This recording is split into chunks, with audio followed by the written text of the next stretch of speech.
If you enjoy my content, leave a like and subscribe. Also, remember to comment down below any suggestions you may have for the next servant or topic you would like me to cover. Welcome everyone to another episode of Fate Grand Order Servant War Room.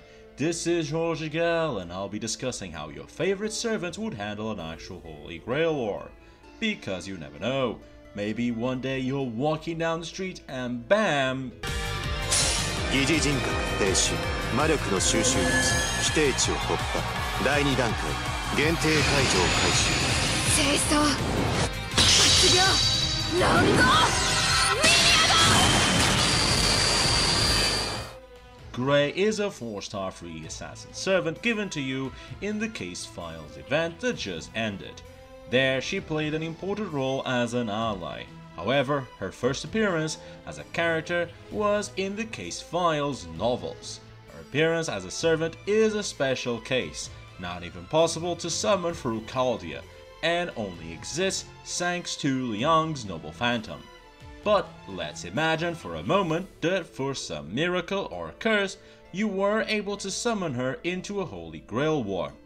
How well would she handle it? Grey has little experiences in dealing with others. As such, she is shy and reserved, normally hiding in the background whenever an important discussion is happening. She is kind and will help those she cares about. She's specifically interested in Waver, since Waver saved her from her village, as well as being the first one to see her as a person. That said, Grey is someone who generally shows a lack of knowledge or understanding about sayings, normally claiming that she's just not very smart. However, in reality, Grey is quite smart, but she has an issue of taking in too much information and overwhelming herself, so she normally just doesn't even think to prevent that from happening, choosing to say, "I can't do it," over having to understand it and be overwhelmed by the amount of information. Thanks to Grey's relationship with death, she's not particularly affected by scenes that would normally leave others squeezy, such as eating breakfast with two disembodied eyes watching her. In addition, Grey dislikes her face, as it's not her original face and instead belongs to Artoria. This face is a result of her many hardships in life, and she even had many suicidal thoughts thanks to it. Thankfully, Wavers and others were able to bring her to a brighter place. Overall, for most people, I don't think there will be too many issues with Grey.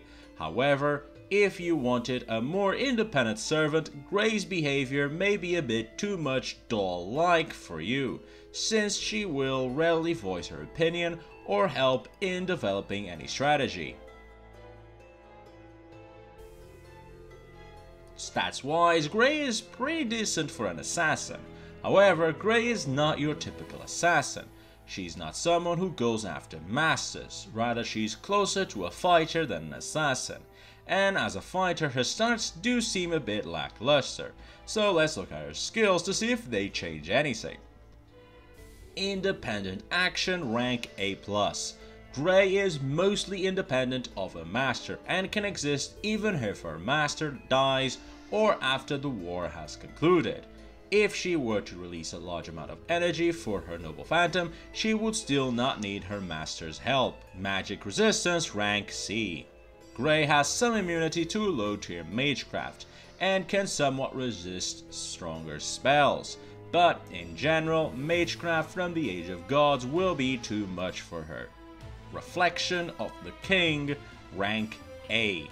Grey embodies the status of King Arthur, and not only does her appearance change to match Artoria's, so do her abilities. Grey possesses many traits thanks to this connection to Artoria. Sealing Mystic Code release, rank C. It's the skill that grants Grey the assassin class.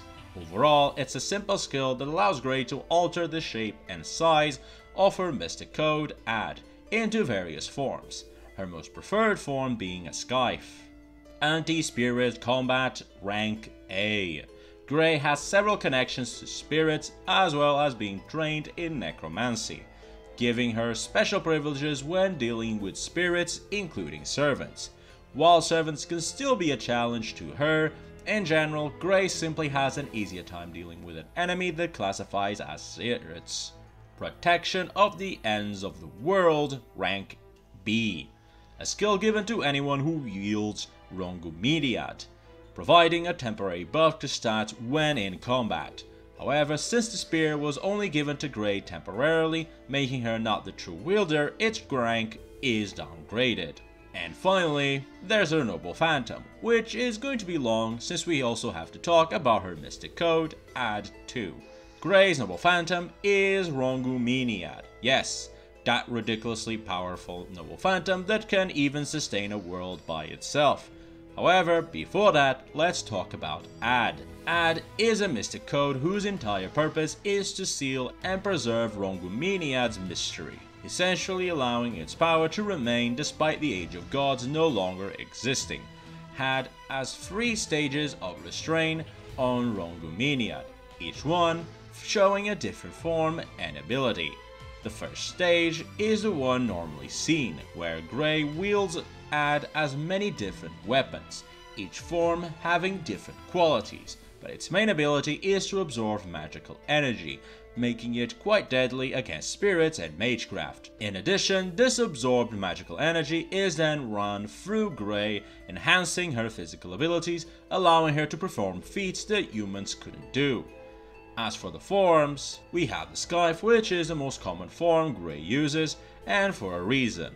Out of all, it's the form that has the best mana absorbing quality, as well as being the second best in attacking. The Great Shield is capable of absorbing magical energy and then releasing said energy as a counterattack in the form of a burst of flames, really good for blocking magecraft. The Hammer form has the lowest ability to absorb mana, but has the highest attack, due to it releasing mana to add force to its swings. The Boomerang is, well, a boomerang. Its feature is that it is a ranged weapon that comes back to Grey after she releases it. In addition, it can also be used as gliding wings for a short distance. We also have the Albert, which is the form that resembles most Ronguminiad, being the fastest and sharpest form, essentially the best form out of them. However, whenever Grey uses it, she enters a trance-like state where she basically acts a bit like Artoria, so she dislikes this form since she doesn't want to be Artoria. There's also a bow, which allows Grey to shoot magical energy arrows, and a grappling hook, which is, well, a grappling hook, which allows Grey to grab onto stuff with the grappling hook.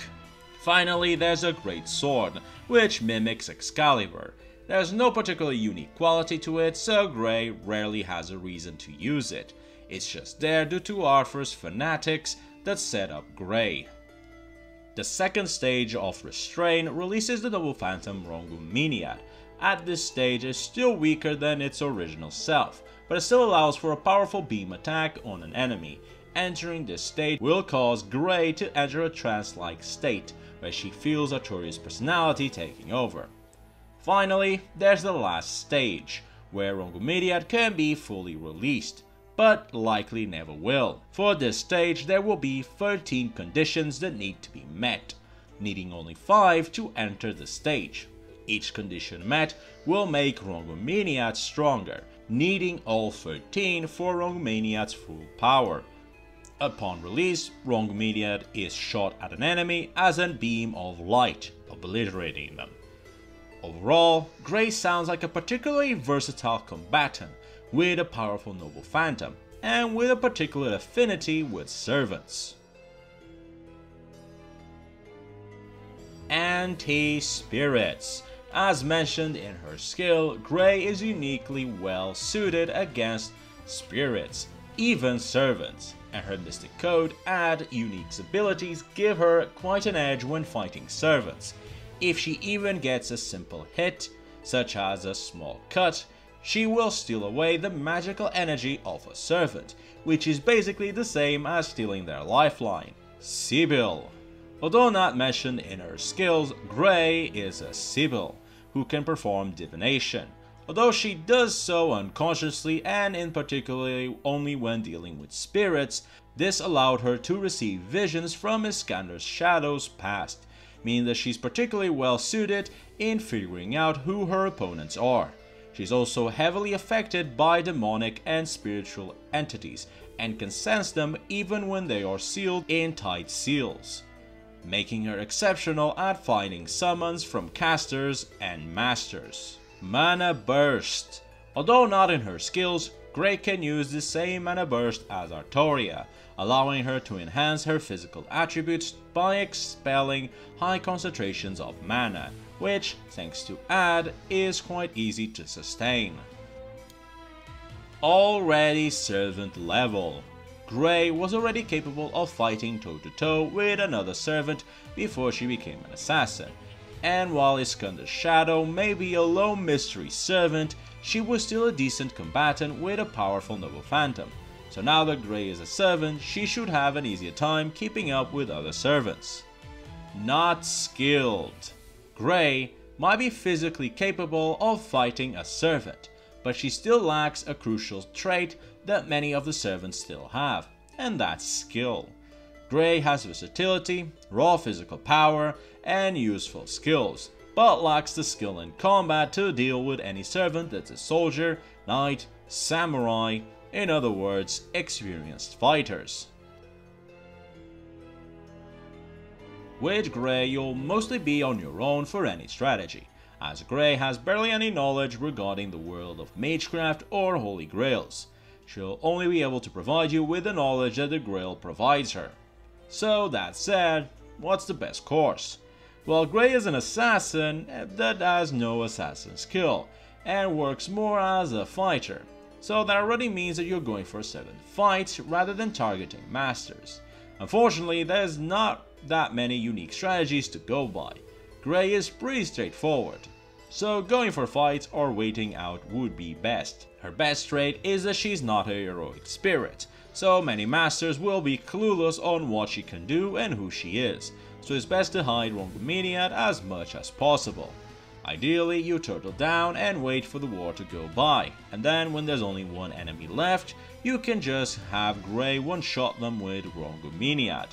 Its authority as a noble phantom is one of the highest, so unless the enemy is someone like Karna or Gilgamesh, that should seal the deal. As for fighting, I generally would avoid it. I'm just not very confident that Grey can last that well against a servant that's a seasoned fighter. Sure, Grey can make short work of weaker servants and non-combatant servants, but any skilled knight or samurai will just be too much for her without using Rongomeniad, and you don't really want her to use Rongomeniad since that would just be putting a big target on your head. Grey is pretty good overall. She does have a weakness that she's an assassin that can't assassinate masters as well as not being the most impressive of duelists. But she still has enough benefits and versatilities as well as a powerful nuke of a noble phantom to be a considerable participant in a war. As such, I'll give her the rank B+. I can't give her any more than that though. Her biggest trump card is also her Achilles heel, as if she uses it too early, she'll be targeted by everyone. So the only way she can effectively win against top tier servants is if they are the last opponents, so that she can then just fire Rongomeniad. Even then, it's not guaranteed to kill, since it's unlikely that Rongomeniad will be at full power, since Grey will need to get all conditions met for that to happen. Which, frankly speaking, is just not going to happen.